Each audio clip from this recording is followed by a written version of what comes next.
bringing you authentic news and unbiased analysis of the nation and the world.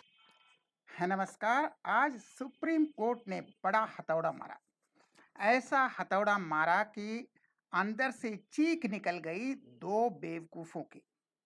एक है उदयनिधि स्टालिन, जो सनातन धर्म को डेंगू, मलेरिया और कैंसर से तुलना करते हैं। दूसरे हैं उनके पैरवी करने वाले अभिषेक मनु सिंघवी। ये बेवकूफ नहीं है, लेकिन जब पैसा मिलता है तो वो भूल जाते हैं कि क्या ठीक है क्या गलत है। जो पैसा दिया उसका पक्ष रखो, यही मेरा वकील के हिसाब से काम है। ये सिर्फ अपना पैसा के लिए करते हैं, तो ये बेवकूफ तो नहीं है, लेकिन ये समझ नहीं पाते हैं कि कहाँ कितना हद तक करना है। और ये उदयनिधि स्टालिन, ये उसके पिताजी भी उतने ही बेवकूफ थे। सब पप्पू के पप्पू भरे हैं। इनके पिताजी भी वही है और ये भी वही है। तो कभी स्कूल फुस्कूल गया होगा तो कुछ जानेंगे। तो ये एक पप्पू हैं, वही पप्पू हर जगह होते हैं। तो सुप्रीम कोर्ट ने ऐसा हथौड़ा मारा कि बिलबिला उठे। इन्होंने सनातन धर्म को गाली दिया था, तो उसके बारे में सुप्रीम कोर्ट ने बहुत ही कड़ा रुख अपनाते हुए उनको एक चेतावनी दी है और एक धमकी दी है। तो कैपिटल टीवी से हमें यह खबर मिला है, उनका एग्जैक्ट सुप्रीम कोर्ट का ऑडियो। तो सुनिए सुप्रीम कोर्ट क्या कहता है। सॉरी, आज सोमवार मार्च 4 तारीख की बात है। सुप्रीम कोर्ट ने क्या कहा। The Supreme Court on Monday, March 4th, expressed displeasure at Tamil Nadu Minister Udayanidhi Stalin for his remarks about Sanatan Dharma. As soon as the petition was taken, Justice Datta told Stalin's counsel, Senior Advocate Abhishek Manu Singhvi, you abused your Article 25 right.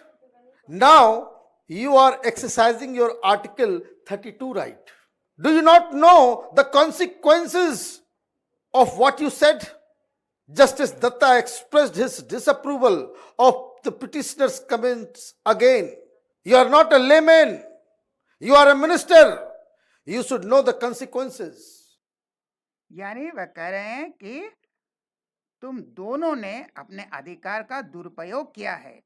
Abhishek Manu Singhvi को कहते हैं कि आपने 19(1)(a) का दुरुपयोग किया। अब आप 25 और 32 का हवाला देते हैं। और उदयनिधि स्टालिन से कहा तुम एक ऑर्डिनरी इंसान नहीं हो।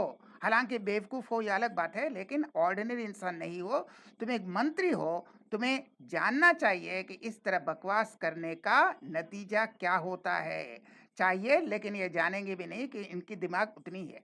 दिमाग में गोबर नहीं, दिमाग में जहर भरा हुआ है। कुछ ज्ञान फ्यान होता तो ठीक है, इनके दिमाग में तो जहर भरा हुआ है। तो बुद्धि है ही नहीं।